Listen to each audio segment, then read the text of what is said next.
Conversa política hoje com o advogado Frederico Reis, especialista em direito eleitoral.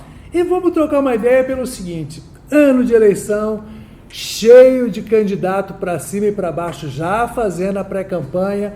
E muita gente, obviamente, não sabe o que pode e o que não pode nesta fase de pré-campanha eleitoral. E para evitar alguns abusos que todo mundo se sabe que muita gente comete o tempo todo, a gente vai bater um papo aqui para esclarecer um pouco o que pode e o que não pode. Tudo bom? Cláudio, tudo bem? Tudo tranquilo. Bom. É parceiro e vai aparecer várias vezes aqui no nosso canal para dar essas dicas, viu? Frederico, pré-campanha eleitoral, o que pode fazer para o candidato mostrar a cara para que as pessoas saibam que ele está fazendo campanha, ou pré-campanha, vamos dizer? O TSE, ele baixou uma decisão agora, ele decidiu para justamente regulamentar essa questão da pré-campanha, porque assim, você lembra melhor que eu? Sim, não tanto também, né? Antigamente, só podia fazer a campanha a partir de um determinado momento. Tudo antes disso era vedado. Sim. Era considerado propaganda antecipada. É claro que isso fazia com que houvesse uma desigualdade entre os candidatos, né? Aquele que tinha mandato, obviamente, estava em evidência. A sua campanha era muito mais fácil do que aquele que queria se aventurar nessa disputa. A lei eleitoral fez, então, a pré-campanha. Ela colocou o artigo 36A da lei eleitoral, onde são permitidos alguns atos de pré-campanha. Quais seriam? Em especial, você anunciar que é pré-candidato, você discorrer sobre alguns temas políticos. O TSE, visando dar uma regulamentada, até uma informação aos pré-candidatos, o que ele definiu? Assim, o que não pode?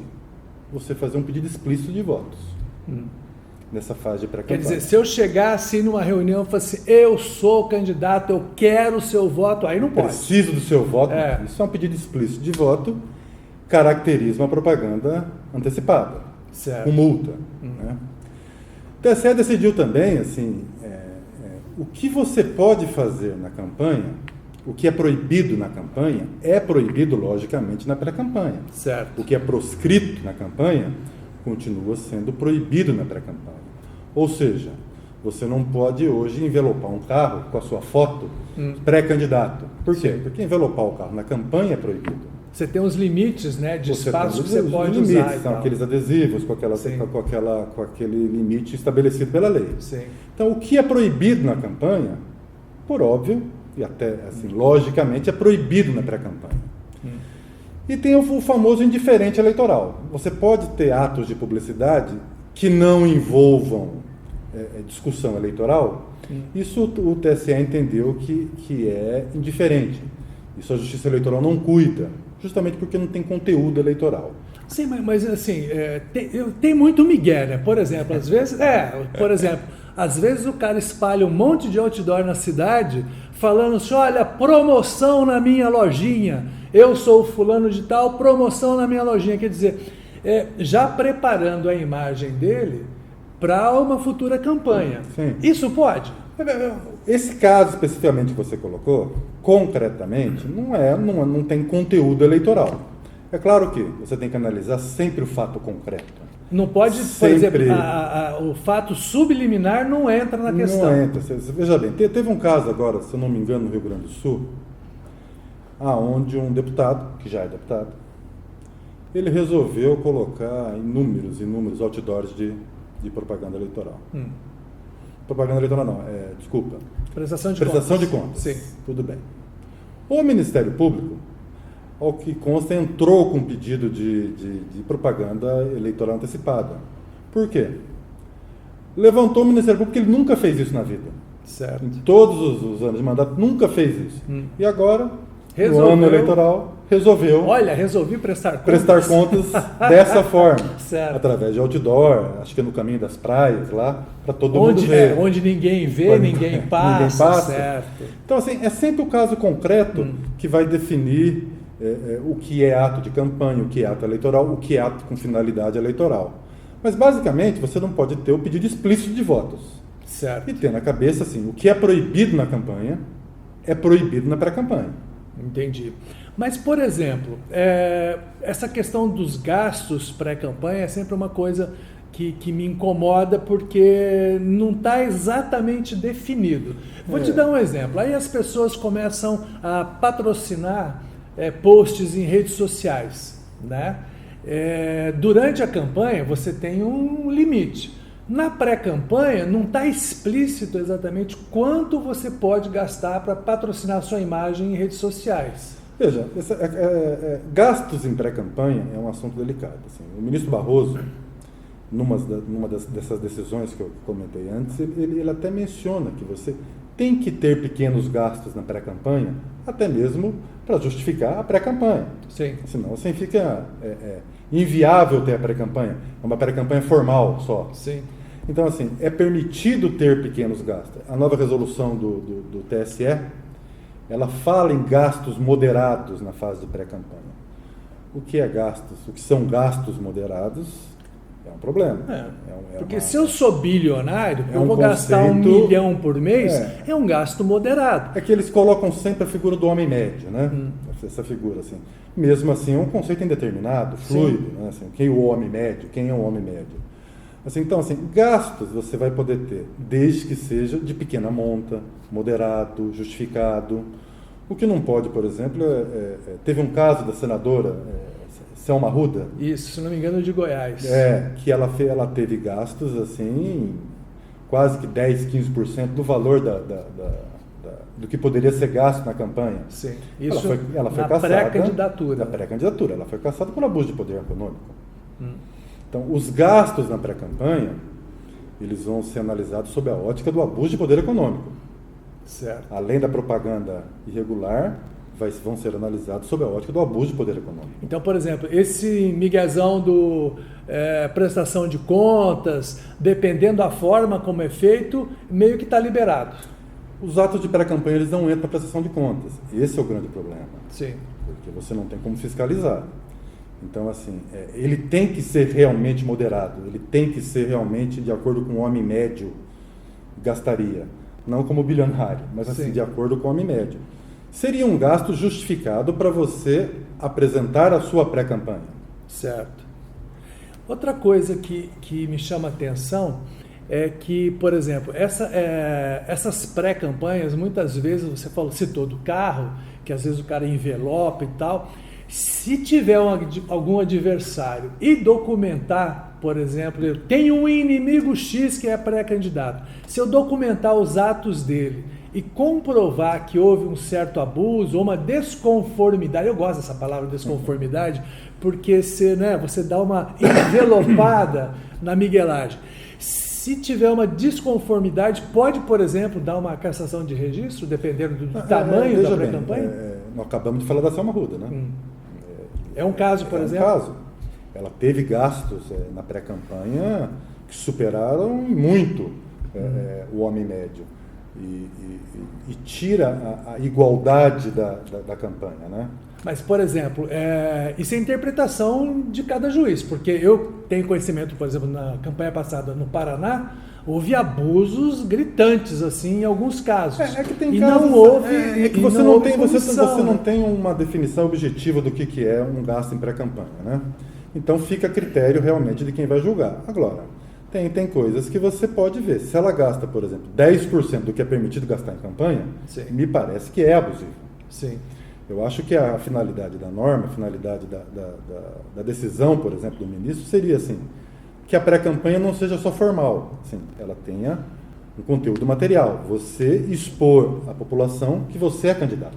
Sim. Nisso você vai ter um mínimo de gasto. Só que esse mínimo de gasto tem que ser para essa finalidade. Mostrar para a população, difundir a sua pré-candidatura, fazer o intercâmbio de ideias e a liberdade de expressão. Sim. Houve época que se podia dar brinde, caneta, camiseta, chapéu, um arcabouço de coisas que era até tradicional em campanha. Hoje não pode. Na pré-campanha, eu posso, por exemplo, um candidato pode, por exemplo, dar uma caneta com o nome dele. Veja bem, assim, nós caímos uma camiseta. naquilo que eu falei. Assim, não pode na campanha, a doação de brindes, não vai poder na pré-campanha. A pré-campanha, não tem lógica, né, Cláudio? Você ser proibido na fase de campanha eleitoral, você fazer as coisas, na pré-campanha seja justificado. Então, assim, o que é proibido na campanha, na pré-campanha, ela é proibida. Certo. A doação, tudo isso continua sendo proibido. Outra coisa que me interessa muito, por exemplo, no Brasil há sempre aquela discussão sobre o contraponto.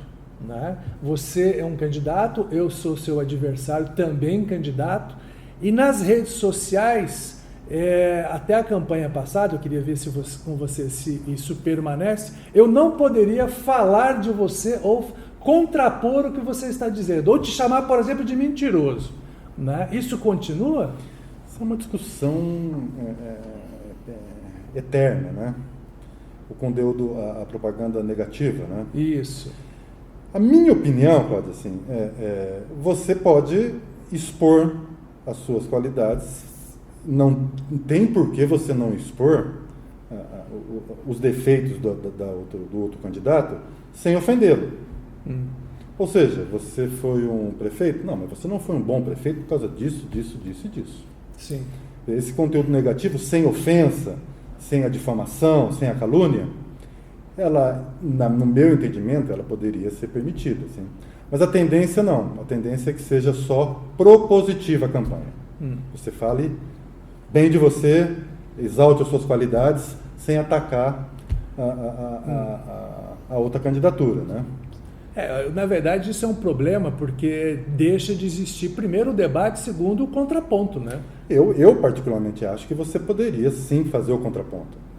Você aferir as qualidades negativas da outra pessoa, você não está ofendendo. Sim. Você não está caluniando, você não está difamando. Você está expondo do ponto de vista pessoal seu, ou até mesmo objetivo. Que ele não foi um bom candidato, não foi um bom prefeito, não foi um bom deputado. E isso, na minha concepção, mas essa é uma opinião pessoal, isso deveria ser permitido, até pelo que você falou, o contraponto. Sim. Você tem que balizar uma candidatura até comparando com a outra, né? Pela sua experiência e pelo que você já viu de decisões na Justiça, quais são pontos que podem levar, por exemplo, a uma cassação de candidatura ou de registro? O abuso, né? Bobagens que se faz em campanha. O abuso de poder econômico. Nessa fase de pré-campanha, por exemplo, o abuso de poder econômico. A pessoa, digamos assim, se empolga e gasta já sem muita moderação nesse período de pré-campanha. Porque gastou de onde? Isso não é contabilizado. Quem pagou?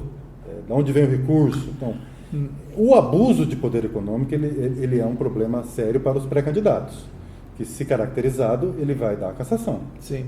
E não há campanha sem um din-din, quais, todo mundo sabe disso. Hoje, quais são as fontes legais de financiamento de campanha? Tem o fundo partidário, tem o FEFEC, tem doações de pessoa física. Doações de pessoa física, qual o percentual que ela pode doar? 10% do faturamento do ano anterior.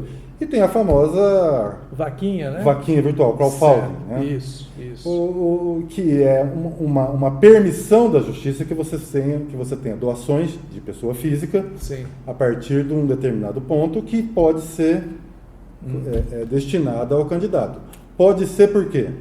Porque ele precisa registrar a candidatura. A candidatura dele precisa ser aceita para ele receber essa doação. Certo. Basicamente, são os tipos de doação que tem. Pessoa jurídica não pode. Pessoa jurídica jamais. Certo. Voltando à questão do abuso de poder. Houve uma discussão nos últimos anos, e eu acho que essa discussão ainda continua, sobre o abuso de poder religioso. Isso está já pacificado? Como é que a Justiça Eleitoral entende? O TSE entendeu que os abusos são 3. Abuso de poder econômico, abuso de poder político e abuso de meio de comunicação.